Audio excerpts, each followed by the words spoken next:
Saka sejarah pertama niku sampean laire ndok, ngono ngerti ora? Sampean niku sing ragil dhewe dumadi saka kuningane ndok.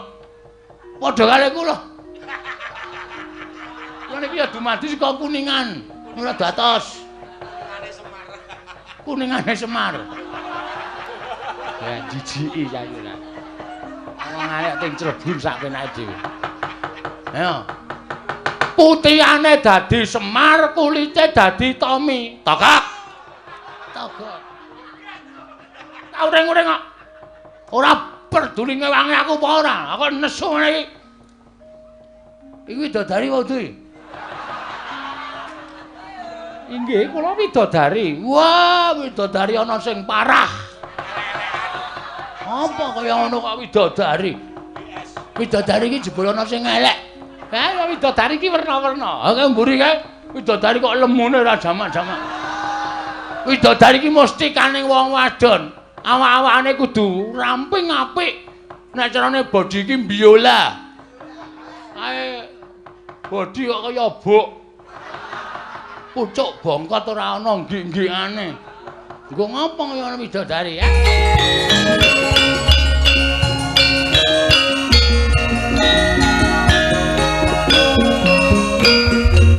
Al-Fatihah Pujuk Kiseno Nugroho. Bismillah.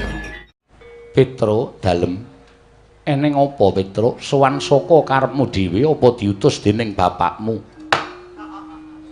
Sowan kula menika mboten saking pikajengan kula piyambak, namung kula menika dapur dipun utus dening Bapak Semar. Bapakmu ya kene. Ha nika ngeten. Bapak Semar menika etok-etoke niku ora gawe taman hiburan masyarakat. Mengkono ben nggih. Bapak niku tuku lemah jembar banget. Kula niku takon ajeng gawa gawe apa to, Pak? Petruk, kula tak crita nggih. Iya Petruk ora dadi ngopo. Aku ngene iki jane mengarep gawe seneng ati ning para kawula. Min sing tangga teparo do momong anak kuwi ana apa papan kanggo momong bocah, kanggo nyeneng-nyenengke anak, lan kanggo nyeneng-nyenengke kulawarga. Oh, lah terus papan iki arep tak nggo papan ya kuwi wisata. Wisata, nggih. Hiburan. Wah iki nek matur karo dewa rada angel, Gong. Ora apa-apa, santai wae engko rak dewane do ngerti. Jare guru kok ora dong. Ayo engko siki alon-alon. Papan wisata niku papan sing kena kinarya nggih garing-garep penggaling para kawula. Mengkono Petruk. Nggih. Nggih menika dipun sebut Taman Karang Kadempel Happy. Santai wae Truk, le mikir Truk, ora usah ngendelong pikirane. Disebutke apa anane? Ha pokoke Taman Wisata Karang Kadempel. Wo niku werna-werna. Enten wong dodol. Teng riku enten dodol dawet, angkringan, terus nika sing panjenengan tau prisa to? Tau nganglang jagat. Enten kaya ban montor gedhe banget, dhuwur banget. Nggo ngubengke bocah-bocah. Iya Petruk, malah ulun tau tate nyuwun priksa kalawan Kakang Rada, kuwi sebutane apa? Ah mboten ngertos. Mboten ngertos niku pancen teknologi anyar. Ha niku wonten niku werna-werna. Papan dienggo renang, papan dienggo nglangi. Sak piturute pokoke dienggo maem bebarengan kali para kawula. Niki pun dadi wis dadi Petruk. Pun kathah para kawula sing menapa niku rawuh teng papan wisata sing digawe karo bapak niku pun kathah. Kula malah sing didadekke keamanan garing niku sing didadekke ngawati apa ya jenenge kuwi tempat-tempat sing dienggo wisata niku. Lah sing jaga tiket Bagong. Bapak niku rumangsane kok tekor terus. Monggo tikete niku payune akeh banget ning setorane dhuwit saka tiket niku kok mboten jumbuh karo cacahing tiket. Sing jaga tiket sapa? Niki menungsane. Niki. Tangane lho. Nudeng kok neng rai ra sopan. Lah aku mung nguduhke kowe sing jaga tiket kok. Bagong kok iso kaya ngono sebabe? Nuwun sewu, papan sing dingge Taman Wisata Bapak niku akeh tuyule. yen tuyule akeh mesti ana pengarepe tuyul. Pengarepe tuyul mau sapa? Kula. Ngandel ora ngaku to kowe. Ora sok kaya ngono kuwi gong wong bapak ki ragate ya akeh. Bapak ki modale ya akeh ora sok kaya ngono kuwi wis dibayar karo bapak kok. Siap. Mulai besok aku tertib to. Iya, dadi kowe iki nek ngapusi ngono kuwi jane malah konangan wong cacahe tiket ki per A misale 5.000 ngono kuwi iki tikete iki diitung 5.000 ping pira sing payu ngono kuwi diitung karo bapak. Bapak iso ngitung to? Iso. Anggepmu bapak ora iso ngitung to? Ya tak kira ora iso mulai tak colongi. Anggere ana kira-kira wong ngelak tak kei dit tuku es teh. Tak kon nukokke susuke tak kon ngepek. Aku tuku rokok ya sak slop sisan. Aku jenenge gawe tekor. Ora kena. Kuwi bapak jane wis ngerti ning bapak meneng wae. Aku jadi dipecat ya terus ora. Lah terus wigatine sowan ning Kayewangan. Lah supaya nyukupi sarta nuwun sewu, taman menika ketingal sae, wilujeng. Niku tata carane wong Jawa sing dienggo karo bapak utawa teng Karang Kadempel niku mriki niku kudu diruwat. Kene ngendi taman wisatane bapak niku kudu diruwat kanthi carane tatane wong Jawa niku nanggap wayang. Monggo bapak niku nuwun sewu nek kon mayang apike ra jamak-jamak. Monggo bapak niku ming kon ngruwat. Lah bapak bingung lek ajeng nyuwun ngampil gamelan niku teng pundi. Tumuli piyambakipun nemut nek duwe adi inggih menika nuwun sewu Kadang Taruna Sang Hyang Manikmaya sing kagungan gongso nami gongso Kyai Lokananta. Jane nggih bapak niku pun kula pringgake wong bapak ile mayang ra apike gamelane wesi wae. Kok wong mayang durung karuan apik kok gamelane dadak saka kayangan kok nek nganti penontone gelo. Ya ora, bapak iki ora ngerti nom-nomane bapak nek mayang apik lho. Bapakne wong mayang entekke sindene. Jane dan tenan kok.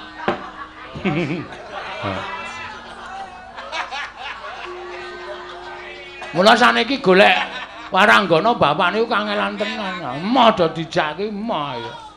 Ngawur Semar. Ampun gumujeng niku serius.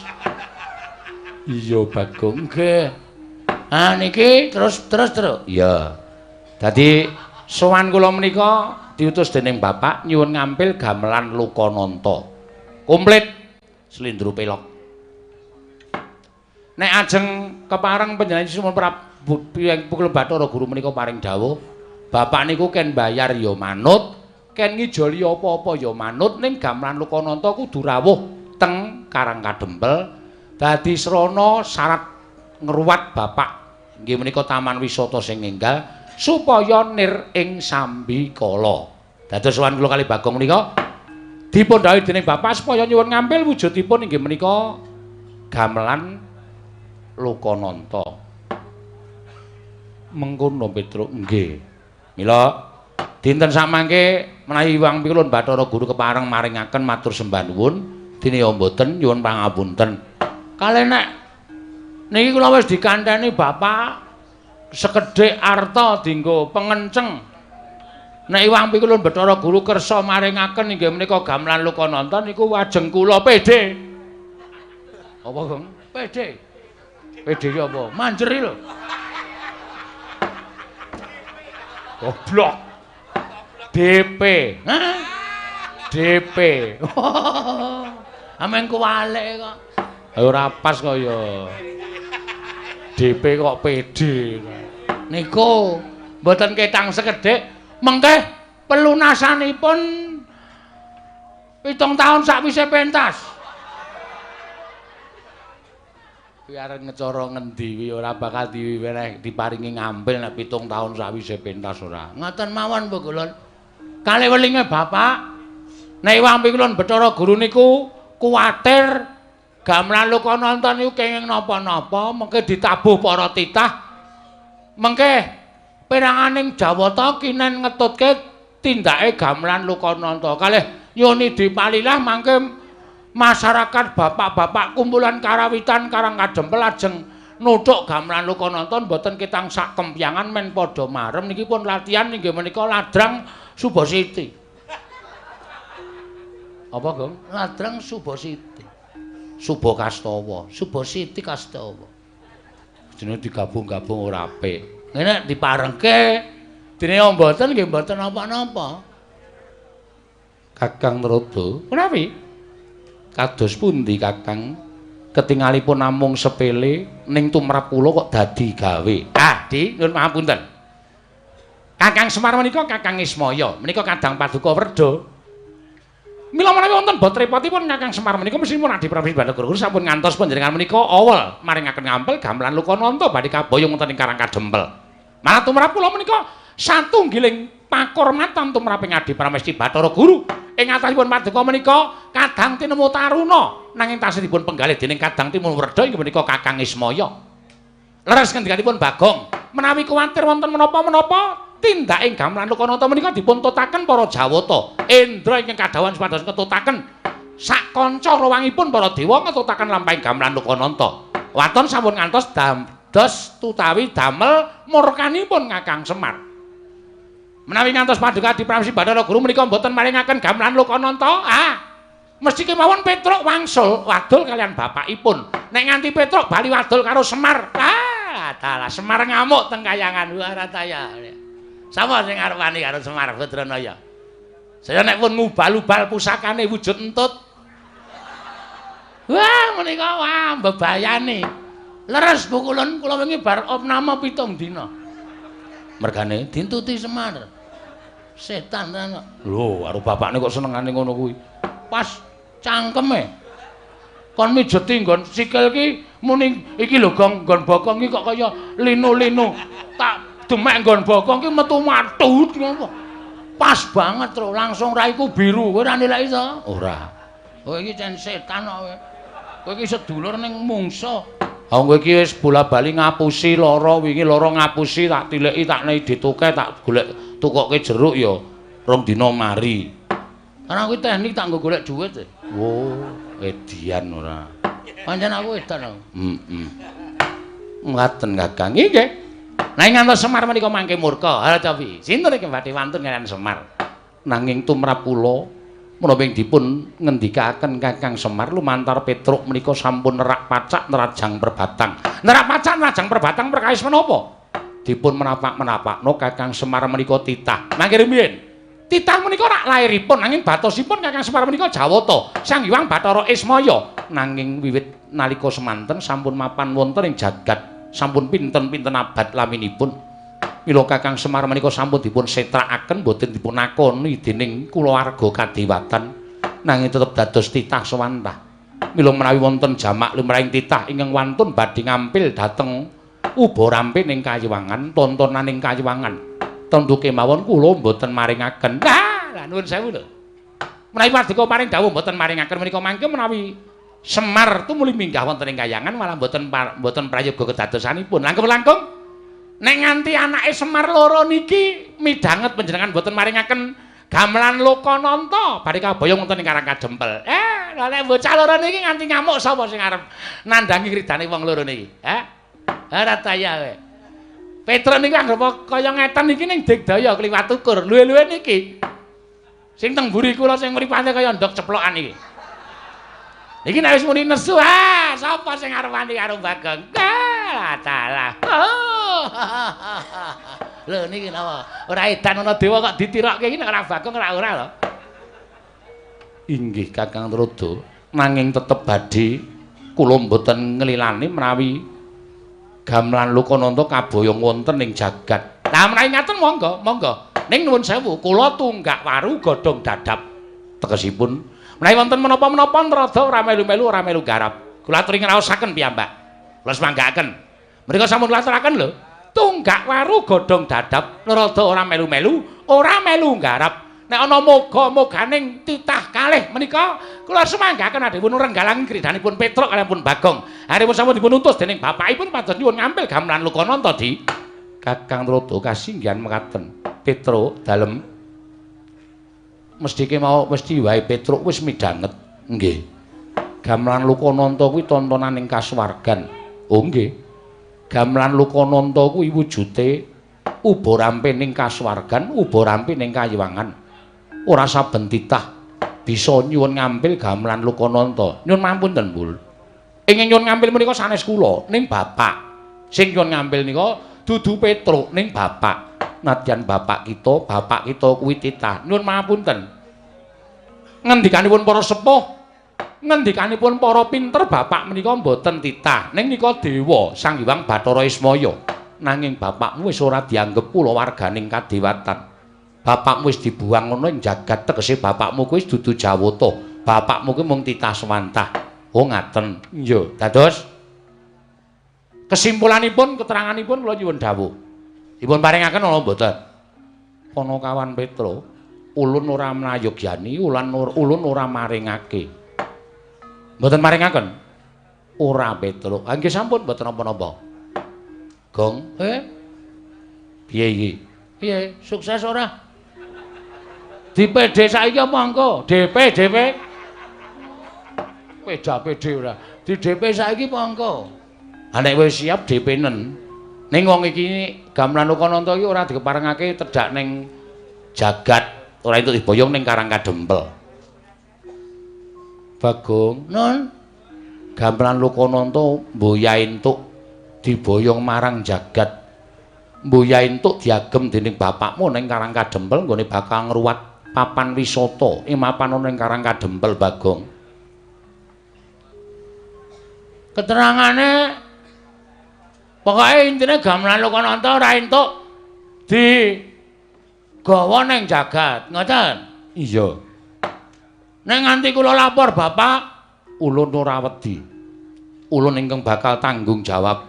Berarti sampean mboten ajrih kali bapak kula. Ora wedi, Bagong. Nek ngoten timbangane kula bali ning ngenten mawon. Entuk ora entuk ajeng kula suwun ngambil. Nek nganti sampean mboten biar ora. Mengentukaken maringaken gamelan Lokananta kula boyong wonten ing alam donya. Ora ujan ora kaul. Noyah-nayah Baskara titi mangsa. Bagong mboten ajeng wangsul. Nadyan Bagong dikon wangsul, kula ora arep gelem. Nek perlu kula kudu tanding kali dewa-dewa sing do tata tirik-tirik teng mriki. Kula ora wedi pikulan.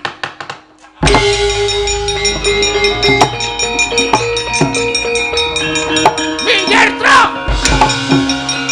Wedian ae.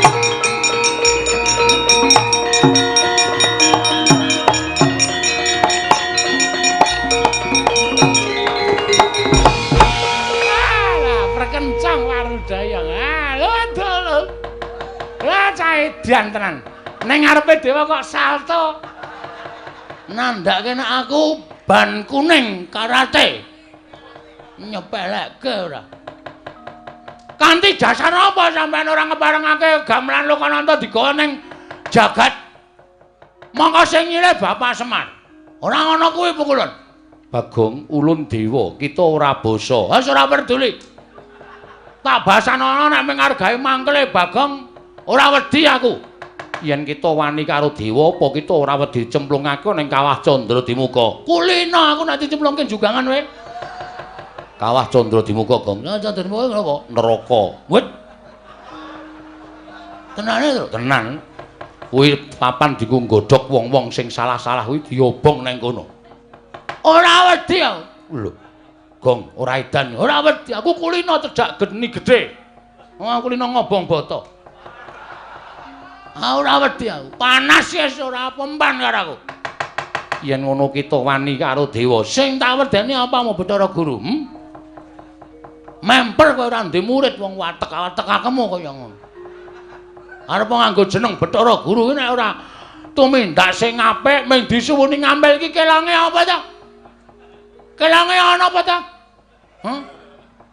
Ora kelong, mengko gamelan Lokananta tak kondurke ning kayangan utuh sak kecere. Ora bakal ana sing cicir. Tabuhe ya utuh, ora bakal tak ganti. Nggo ngopo aku? Aku ya duwe gamelan Lokadrim. Kamu Lokadrim kok tok pamer-pamerke. Kowe lha piye kempule kowe nek dituthuk iso kaya wong getah. He. Piye ra gleleng. Nang kempul tuthuk iso mubeng gayor. Kuwi ngenani ndase sing ngempul.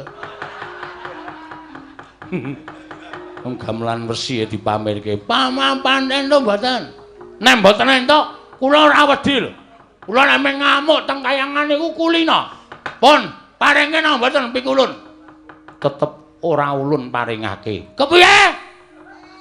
Wah, Di, aku aturi anget lho, Di. Bagong sampun ngantos mengaten menika mbok sampun ngantos panjenengan menika damel kayangan menika geger. Nek kayangan geger mung diamuk Bagong rak saru dipun presani dening para titah wonten ing jagat. Kepiye? Balenono pisan, Kas. Sampeyan muni piye? Bagong gamelan Lokananta ora tak paringake. Kula saking mriki mencolot mriku menggunakan kekuatan tendangan tanpa bayangan. Sampeyan kena mesti muntah getik. Ya, Tru? Mbuh. Antel. Dewa-dewa sing ngarep do ngadeg. Lho. Kuwi kon tringguh kok malah ngadeg ora. Parang mboten Pukulun. Tetep ora ulun paringake. Kula hitunge 3 kejeping paningal. Nek Pukulun tetep mboten maringaken, mboten wonten wiyosing pangandika paduka Hyang Adi Pukulun. Maringaken gamelan Lokananta dhateng Bapak Semar kula boyong wonten ing Karang Kadempel. Nyuwun pangapunten nek kepeksa Bagong mboten gadhahi tata krama wonten ing kayangan Bathara Indra.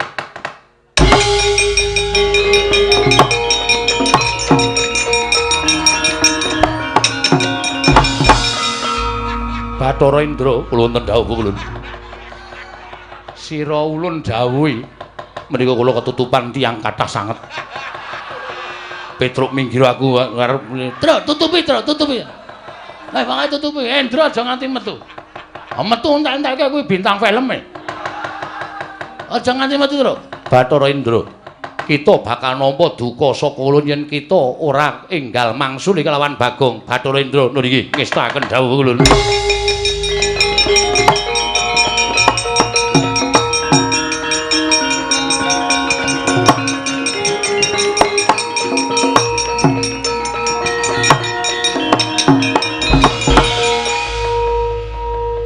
Sawae ulun Bathara Indra welo edianan ulun putra nomor 4 Iwang Pikulun Manikmaya Atmaja ingkang angka catur. Anake Bathara Guru ki pira? Akeh Bagong. Sapa wae sik mbarep sapa sik? Ulun dhewe mboya hafal. Aku dene hafal kowe anake Bathara Guru nomor 4 kok karo mbarepe kok ora hafal. Ulun ora ngerti. Iki piye kok malah do cacah jiwa iki piye iki? Wong arep tantang-tantangan kok malah takon mbarepe sapa ragile sapa mbarepe sapa ya wis ben mbarepe wis nyambut gawe ragile urung nyambut gawe ngono wae sampung. Bagong kok dituruti ora. Ngopo sampean? Ulun ora nrimakake. Ora nrimakake perkara apa? Perkara kita nggone swani kalian panjenenganing Iwang Pikulun Bathara Guru. Bagong bali apa ora? Ora. Kita bali ning jagat apa ora? Taunana windanana nek gamelan Lokananta ora mudhun ana ing ngalam donya ning Karang Kadempel, aku ora arep tekan ndi-ndi. Tegese kita wani kalian panjenengan ulun. Apamu sing tak wedeni? Ayo, metu nang repat kepanasan tak bondo tanganmu tak rangket sikilmu. Tak lebokake ning kawah Candra Dimuka. Oke, dikur aku wedi kok karo kowe. Apa dikur aku wedi karo kowe, Truk? Bathara Indra tandangi, aku sing nandangi Bathara Guru. Yo, manut wae.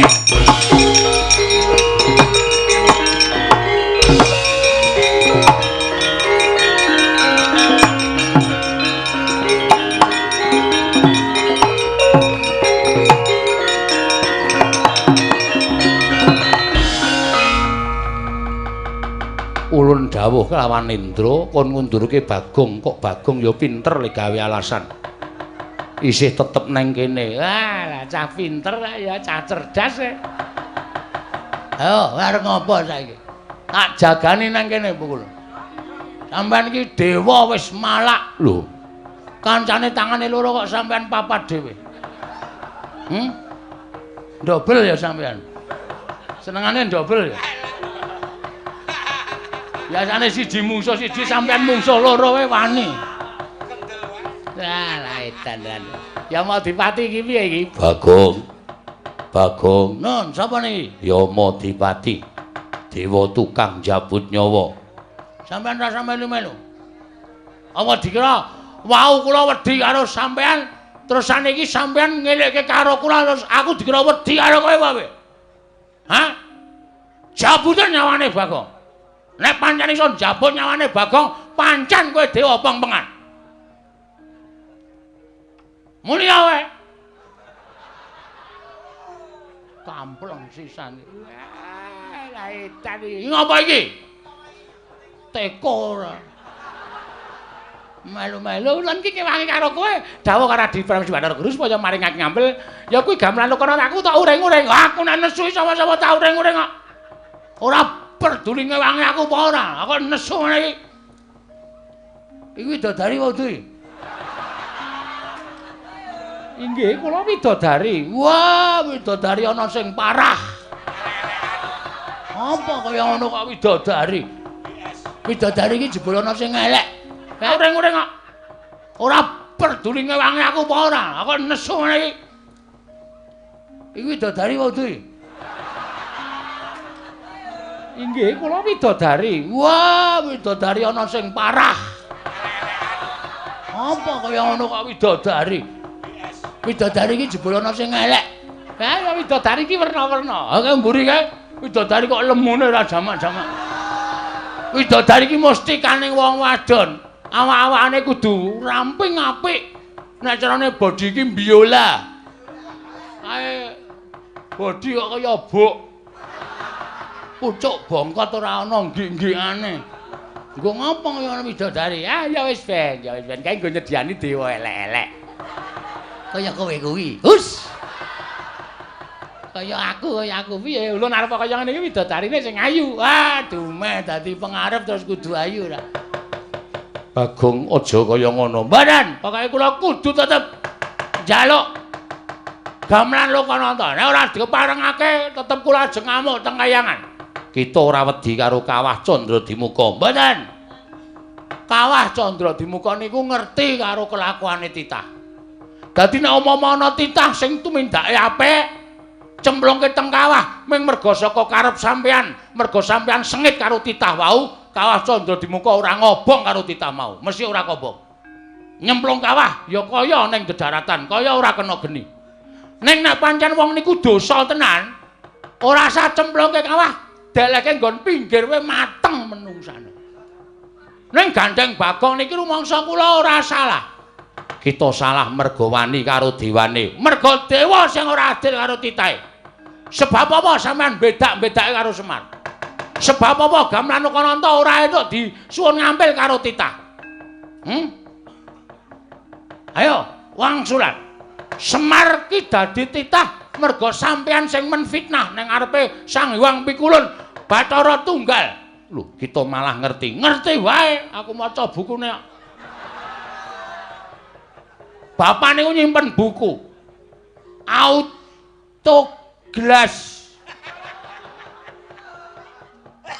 autobiografi Semar Badranaya.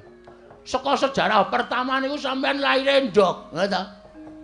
Ngerti ora? Sampean niku sing ragil dhewe dumadi saka kuningane ndok. Padha kali kula. Kula niki ya dumadi saka kuningan. Ora datos. Kuningane Semar. Ya jijiki saiki lah. Wong arek ting Cirebon sak penake dhewe. Ayo. Putihane dadi Semar, kulite dadi Tomi. Togok. Tomi joget. Kulite dadi Togok. Telu-telune anake Sang Hyang Bathara Tunggal. Merga nalika semana Sang Hyang Tejamaya karo Ismaya nedeng gladen peperangan, terus sampean wadul karo bapak sampean. Sang Hyang Bathara Tunggal, Kakang Tejamaya karo Kakang Ismaya do gelut kepengin dadi dewaning para dewa. Sang Hyang Tunggal duka. Eyang Sang Hyang Bathara Tunggal. Kita kok nyebut eyang. Lho, aku anake Semar. Semar anake Bathara Tunggal. Bathara Tunggal ki Mbah Kakung. Dadi aku iso nyejarahke, kula iso nyejarahke. Sang Hyang Tunggal murka. Kok dadi kaya ngono pakartine Tejamaya karo Ismaya. Diperpeki wong loro niku Semar kalih Togok. Ning jaman semono jenenge Tebokmaya karo Ismaya. Iya. Terus dikon mangan pagring Gunung Pagring Jagat sisih kulon karo Gunung Pagring Jagat sisih wetan. Togok berusaha mangan nganti cangkeme diambak-ambakke suwek. Semar niku duwe go vertikal, gunung diserot, mula wetenge kebuak prungkahan niku. Nek arep nggo uruk mang bedel wetenge Semar. Terus do didukke nang kayangan. Kowe leha-leha dadi dewaning para dewa. Semar ngrekoso ning jagat ning kepengin nyuwun ngambil gamelan. Ora entuk ki terus saiki keadilanmu menyang endi Pukulun? Keadilanmu menyang endi? Sampeyan ora tresna karo sedulur, sampeyan ora tresna karo sedulur sing mangsia-sia urip ning jagat. Ming disili gamelane kok ora entuk. Wong kok le malak men kowe. Ya Madipati, ajar kowe. Ayo. Macem-macem. Aku dong tutuk le koja. Inggih. Ngono. Lho, ya Madipati. Aduh Pukulun kula malah tratapan. Kowe jajal njabut nyawaku. Aku isih urip kok jabut untumu modar. Ompong kabeh kowe. Ya ngati-ati lho ya Madipati, ngati-ati. Sembrono tenan. Kok tekan semono kok mung ngitung kowe. Nek Semar karo Tejamaya anu Siwa Togok gelem dadi dewa, kowe kapan dadi dewa? Ora kelakon kowe. Ora kelakon ana Sang Hyang anu Manikmaya, catur bojo.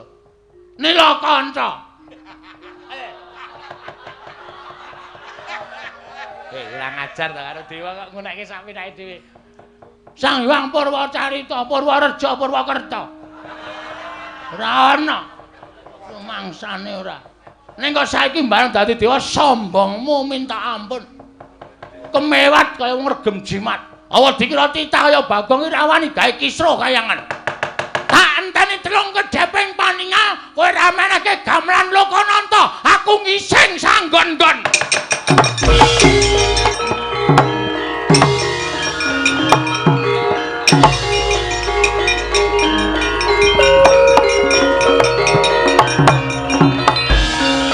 Bawa keperanggul mung kowe ngayuda. Kepapak bawatnya bentar, bawatnya bentar.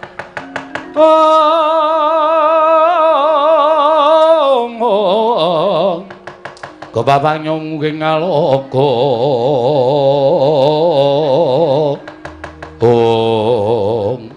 Petro kantong bolong. Pukulun Sang Hyang Bathara Indra.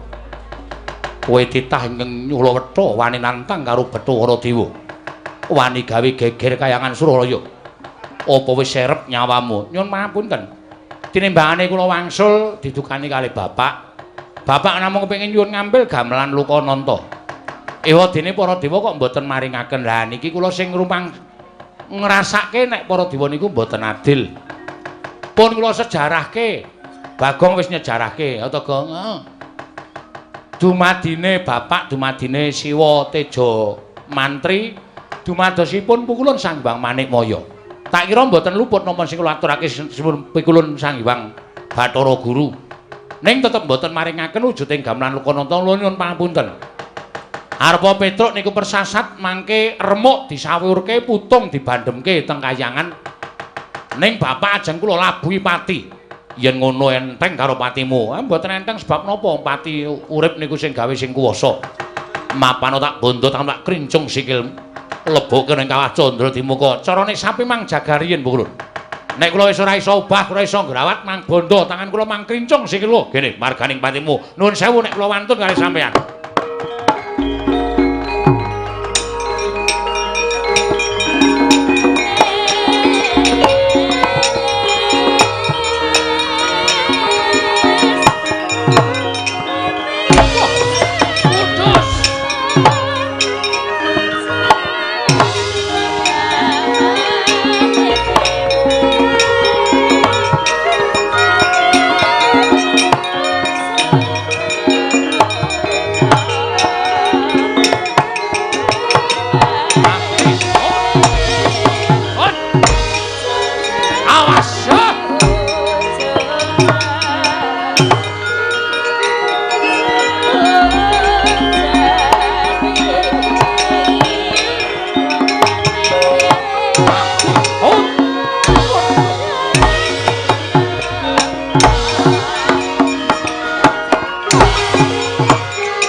cek.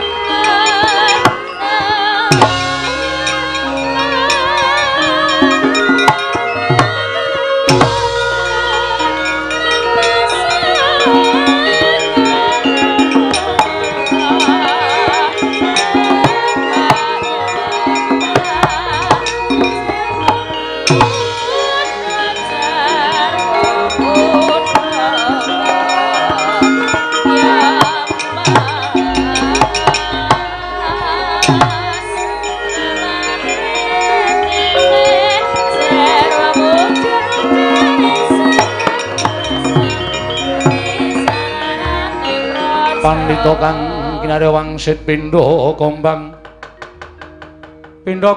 ngajaping tawang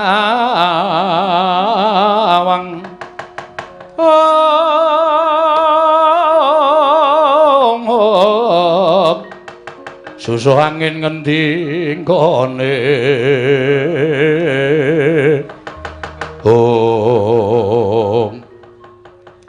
Kakang Bathara Indra Yayi Bathara Brahma ora usah dadak nganggo petungan. Yen dipetung anake Semar kuwi ya tanpa beda para Jawata. Mula raneh yen to kekuatane ngedapi-dapi. Mula tak suwun Kakang Bathara Indra nggunakno daya kekuatan utawa pusaka supaya enggal rampung nggone ngendarat kelawan Panakawan Bagong lan Petruk. Tibanana pusaka kadewatan Slendra Bawana.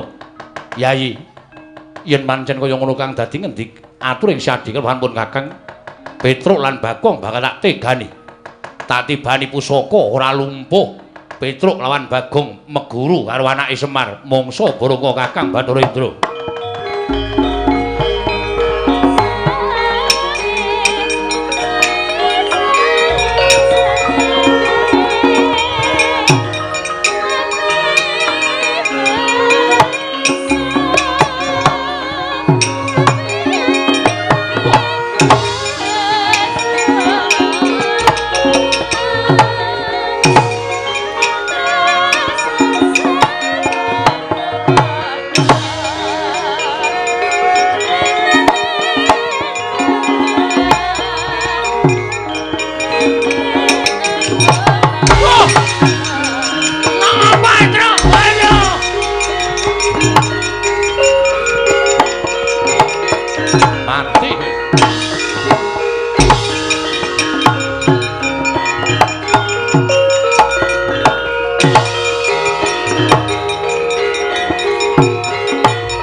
Mati aku. Kaya kena jemparing dadaku kok kekuatanku ilang kabeh ya, Gong. Aku iso omong ngene iki ning ngobahke jenthik wae ra iso. Aku ya ae. Semuk dadi lemes kabeh ngene iki. Kowe nggo obat kuat ra? Ora nggowo. Men iso obah. Obah wae aku wis seneng lho jane. Ayo sambato. Kena daya kekuatan pusaka Kaendran ora lumpuh aja tundang Bathara Indra Petruk. Lah sampean sombong. Sampean umuk. Ayo nek wani tangan kosong. Truk.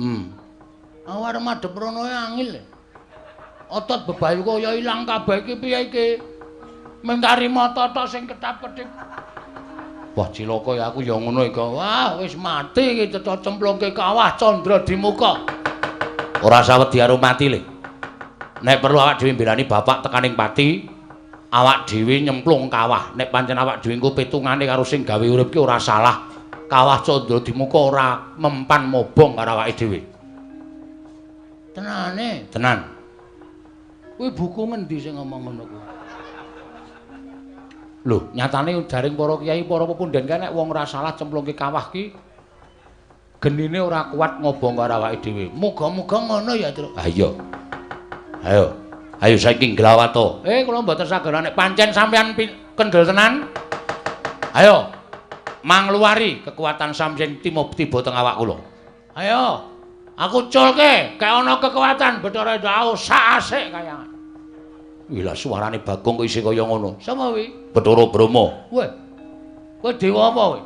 Dewa geni. Nah aku nyilireke. Lho. Dewane geni kok cilirek. Ah mesti kowe kejaba kowe nggo gas barang ta kowe.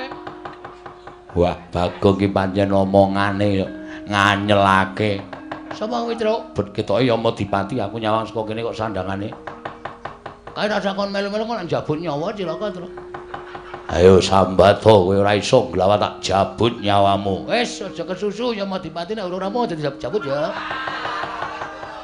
Bagong. Pancen cangkeme elek kok Bagong ora. Wis kowe ora iso glawat tak bondo tak mlak krincung sikilmu. Kowe tak bondo tak aturake Wang Pikulun Bathara Guru nampa pidana Petruk. Pun kula saniki wis ora iso apa-apa. Mang napake ora apa-apa. Truk. Kirim SMS karo Semar. Lho. Tanganku ora iso obah lho kok. HP iki ning sak ning ora iso obah. Nek iso aku kirim SMS karo bapak, "Pak, aku tulungono bapakmu sing munggah kayangan ngamuk." Piye ya carane iki? Ha wis sakdi pasrah wae iki ora iso piye-piye iki. Wah, cilaka tenan iki. Mati tenan awake dhewe, Truk. Ora usah nangis, ora usah nangis. Ora usah nangis dasmu. Anakku cilik-cilik. Anakku sing cilik dhewe iki lucu, Truk. Iki aku ngerti kaya ngene iki aku ora melu. Gong. Belani bapak iki diantepi rasa gembeng. Oh, cah jiri ora. Ora bojomu ora ya isih to ora ya dopeni bojomu to. Gareng urip, Truk. Lah ngopo? Ora ngerti to. Gareng ki seneng karo bojoku. Oh, berarti lek nangis ki wis melang nek bojomu dipek gareng. Ora apa-apa men gareng men kecingkrangan uripe. Nguripi bojo siji wae rekoso kok arep bojone loro aneh-aneh ora. Wis diantepi atine. Oke. Semangat. Semangat. Mati ra apa-apa. Wah ya aja. Mati ora apa-apa. Ora apa-apa diantepi wae. Yai Bathara Brahma Yai Bathara Yama Dipati. Petruk dibondo tangane Bagong, bondo tangane aturke Sang Hyang Jagat Grinata. Yo ngestake dawuh Kakang Bathara Indra.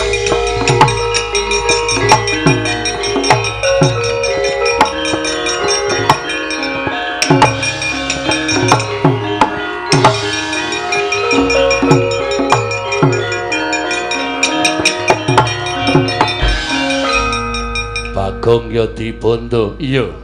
Dibondo digawa ning ngarepe Sang Hyang Bathara Guru. Wah, mati dening aku ayo nglelengo saiki. Ora gleleng, ora wani gleleng dudu Bagong. Wah, rangket tanganmu tak krincung sikilmu, lebokke bakun jarane. Ora. Ngandel ora. Modar kowe. Arep aku wis ngene iki ora iso mbales wae. Kapokmu kapan wong aku bar mangan pongge pirang-pirang. Ora setup ngono. Waduh. Mulek-mulek lah. Buyer. Oh, lantute kok turun bapakne. Ayo, kapokmu kapan kowe? Waduh. Dirangket wis ora wae. Kowe wae sing ngrangket Bathara Indra. Kon ngrangket Bagong kok ora gelem. Kok kaya tembakan lho. Ah, iki istimewa aku nang kene iki. Iki termasuk pusakaku e. Ngampet ambegan Bagong diboyong ngarepe Wang Pikulun Bathara Guru.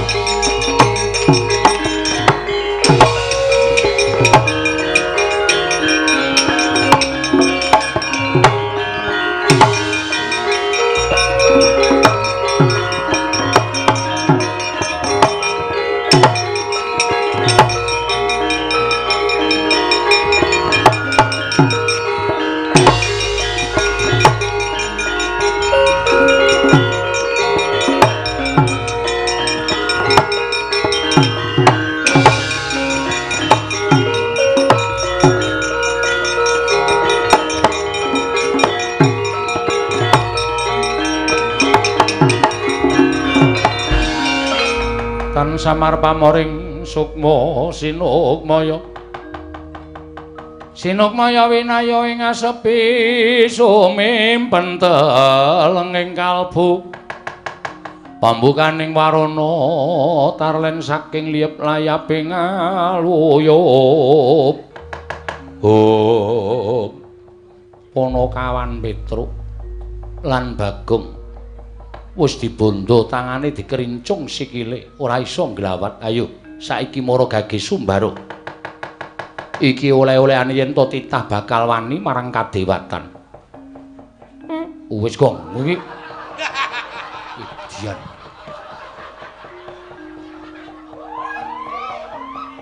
Bathara Indra wonten dawuh pukulun kok ora mbok plothot wetenge ing ngatasé ning Bale Marti Kundha manik asem aku mampu dhewe terus mumet aku salahe ora edan kok kowe iki ora wis pokoke mumpung arep mati tak entek-entekke ndak engko malah dadi sangu malah ora prayoga kita bakal ulun cemplungke ning Kawah Candra Dimuka mboten wedi kula mboten ajri mang cemplungke teng Kawah Candra cemplungke saiki nyakit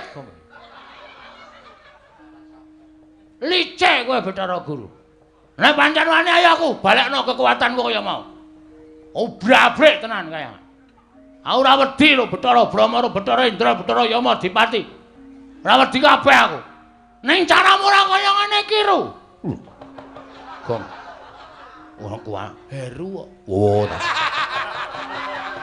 tak kira nek Bathara Guru ayo balekno kekuatanku nek pancen kowe wani balekno ora wedi karo sapa-sapa aku sampeyan ora maringake gamelan Lokananta tetep kula kali Bagong ajeng ngamuk teng Kahyangan Suralaya tetep kula ajeng ngamuk kita nadyan sumbar kaya ngapa ora bakal bisa nglawat Sumbara petak aciya-ciya wah basa Korea bareng apa Gong basa Korea petak aciya-ciya iki basa sastra Jawa iki bidalang biyen iki sok muni Sumbara petak aciya-ciya ngono kae petak aciya-ciya ciak bulu cuek-cuek ciak. Ini dian ora. Bathara Indra kula wonten paring adhawuh. Aja nganti digawe macak. Kowe terus arep dipacak ora.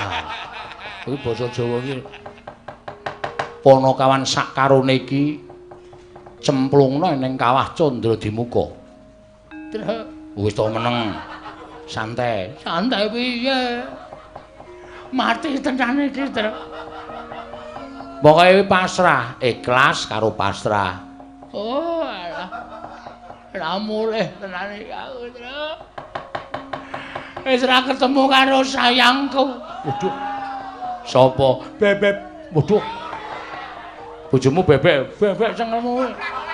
Bebek kok, bebek. Oh, ayo. Bathara Indra cemplungna ning Kawah Candra Dimuka. Lho iki ngestakaken dawuh. Nanging pukulun ora usah dadak sira wani tambuk perkara iki ulun ingkang bakal nanggung perkarane mati dening aku Ponokawan Petruk.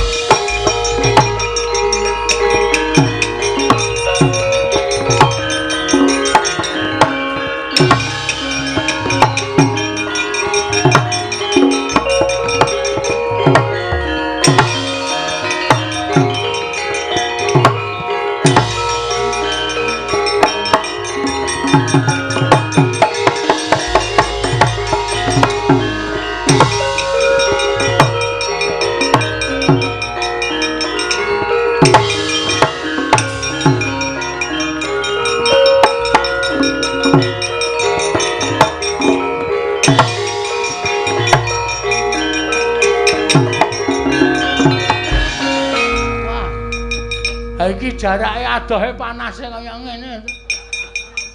Santai malah awak dhewe ora ngrasake lara kok. Plumbuk mati. Jare nek ora salah ora wuk. Ha iki ketoke kok tetep wuk nek iki.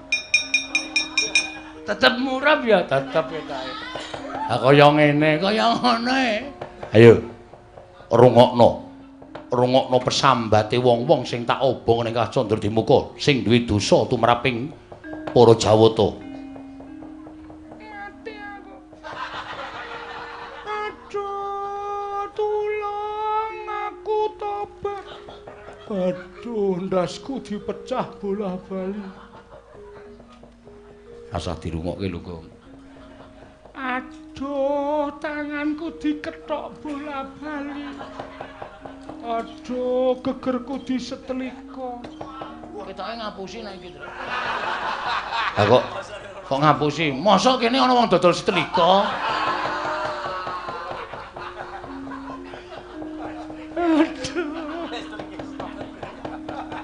Aduh.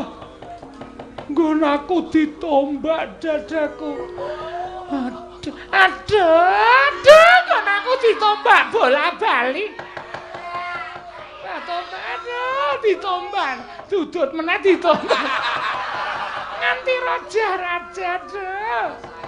Rasa dirungokke lho, Gong. Wah, aku saya suwe saya tratapane, Tru. Kuwi mbok cangkeme do kon meneng, Tru. Aku iki sukma sing dipala sing diajar kok kon meneng piye ora? Mati dening aku. Polo kan Petruk cemplung ning kawah Candra Dimuka. Petruk sik mawon. Iya. Kowe sik ya, Tru. Kowe iki yo ngopo? Bakale yo wong loro kok aku sik. Aku kan ndelok le mung ngolet-ngolet e. Ngolet-ngolet kena geni modar ora mati dening aku.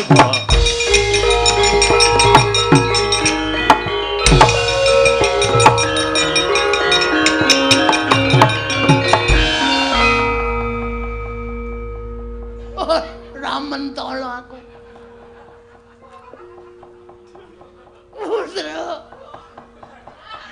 Petruk.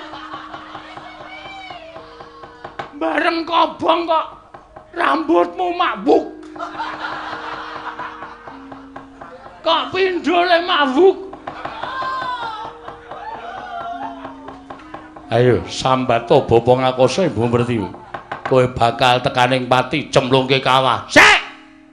Rasa tak cemplungke mo, Brama. Petruk wis kebacut tak cemplungke. Aku rasa tak cemplungke, aku tak nyemplung dhewe. Nyemplungo. Tulung plotroke kathroku. Kok dadak nyosok nyemplung telesan. kuwi geni kok telesan. Wis jaluk pamit, Truk, tak tututi, Truk.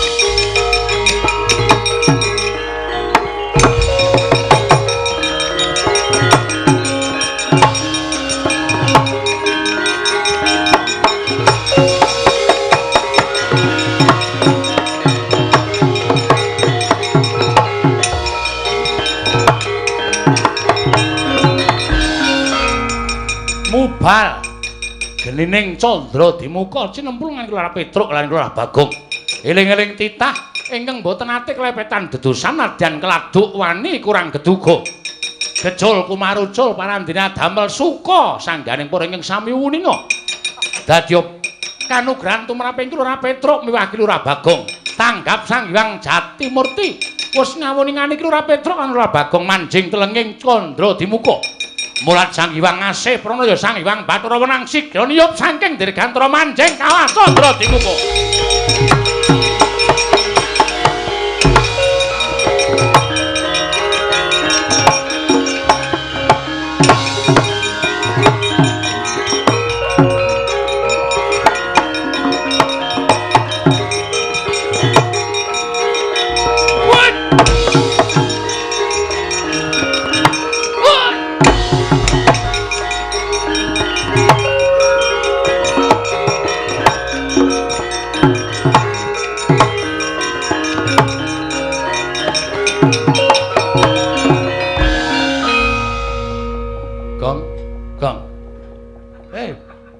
Wis mateng po? Ora kok. Kok awak dhewe kok ora iso ngrasake panas to iki, Gong? Padahal kiwa tengen geni kaya ngene, Truk. Heeh. Teng jlerit ora karo-karuan teng brengok. Nyawa disiksa pirang-pirang. Tanganmu iso obah ora, Le? Iso. Coba ngadeg. Wah, gene kok iso ngadeg. Malah waras e. Ha iya. Wah, ayo ngendi-endi geni. Ayo iki sing jeneng Kawah Candra Dimuka. Wedian, Truk. Kan ana wong dikethoki late bola-bali ka, Truk. Kae wong gaweane goroh. Ngapusi. Berarti aku sok ngono kae ya, Truk. Aku sok ora. Medeni tenan. Heeh. Kae wong kok sirahe dipalu. Pecah, gathuk meneh. Palu pecah, gathuk meneh. Kae wong sing pikirane wong pinter ning dienggo pinteri wong liya. Wah, dan ana wong matane dicubles paku sok kae, Truk. Kae gane wong injen. Aduh. Ngopo kok aduh? Aku kulinae. Aku kuwi karepmu kowe. Aseme bojomu barang tak injen ae. Kok warna-warna ya pasiksane ya, Truk? Heeh. Kaya ana sing di slamet wetenge mangan barang haram. Oh, mangan iwak-iwakan sing ora entuk dipangan kuwi, dipangan iku wetenge disumeti kaya ngono kae. Wedan. Oh, kaya ana bokonge disodok. Disogok nganggo apa jenenge iki? Apa jenenge wesi kae, Truk? Kae gayane ngentut sak nggon-nggon. Aku ono kabeh ya aku. Berarti pasiksanku ngedeni ya, Truk. Oh, medeni. Mripate dicoblos, ta wis sok nginjeni, ya. Sok goroh, lambene kethok ilate. Wah, nyemelangi. Ning ya ana sing kae diobong murup malah guyu cekakaan. Diobong murup guyu cekakaan. Kae saking dosane ora iso di ngapura nganti dadi penghuni neraka. Dadi jim, dadi setan.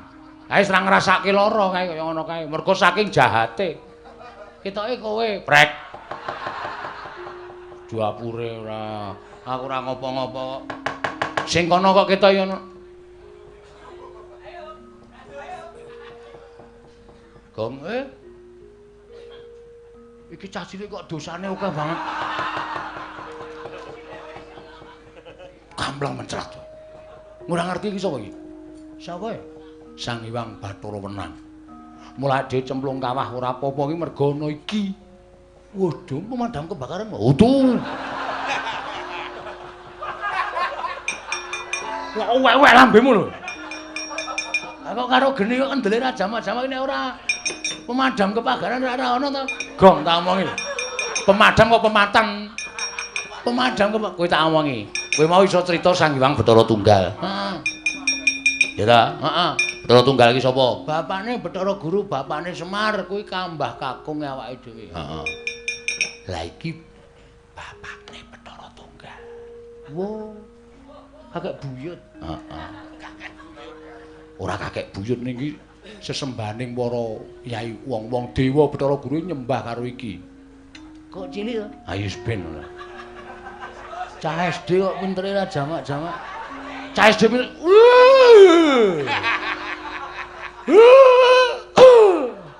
Ngapa ya, Truk?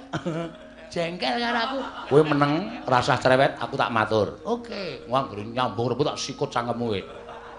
Meneng. Ya. Radong meneng ndak engko adikku kualat. Ya. Bekti kula bukulun. Iya. Petruk ndak tampa, pangestu ulun tampanana. Dadi wiraswara apik.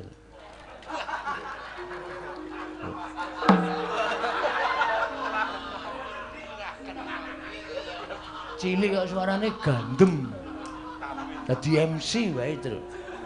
Nen bermersu. Ana kowe lunga ana, kok cedhak sing dikethok ilate ke. Gah!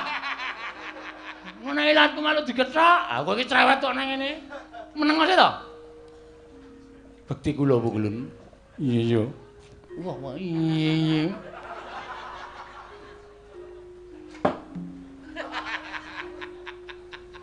Petro dalem kulun. Marmane kita ora ngrasake panas mergo saka daya ulun. Nggih, kula sampun ngertos. Wah, edan. Ampun. Heeh. Wis meneng. Heeh.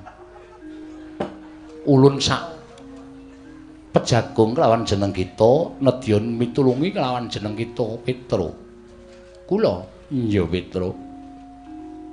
Merga apa ingkang dadi karepaning bapakmu mau becik dene Bathara Guru kesasapan tumindak angkara budi candala.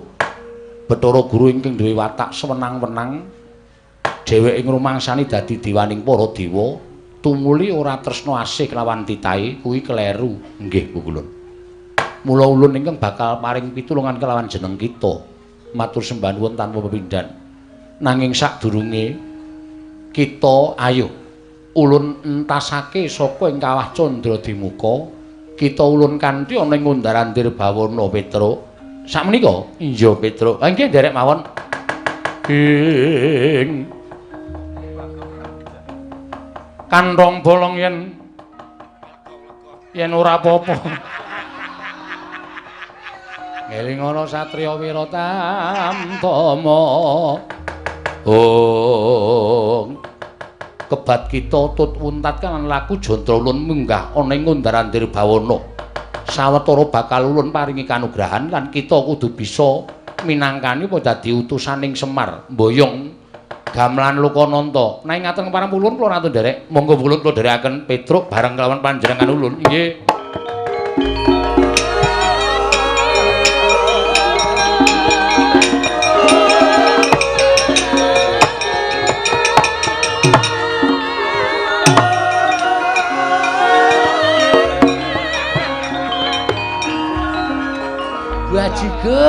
Bajigur. Petruk iki ora sadar ya. Petruk iki hilang ingatan ya. Nek nggawa aku. Dijak karo si sama mau cah SD mau. Petruk ayo ning kantor kepala sekolah, monggo kula dherekaken. Lah kok lali nek aku nang kene. Weh, lah penyakit. Wis, piye iki aku nang Kawah Candradimuka mongko ora ana sing mitulungi karo aku.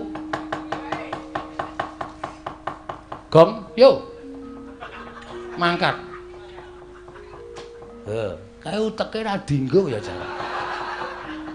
Komeng yo mangkat. Kowe iso mabur ki mergo apa, Truk? Aku ki ra iso mabur ya, Nyok.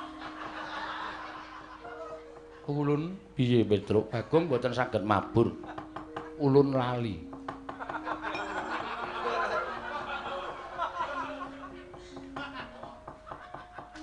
Kae ngopo cacile kok ngambung bathuk barang. Wis dinehi kekuatan mabur cah goblok. Wah, timblis kok kene modar ora. Yo. Nang ndi? Kalasan. Ngundarandir Bawana. Melu ya, Truk? Mabura.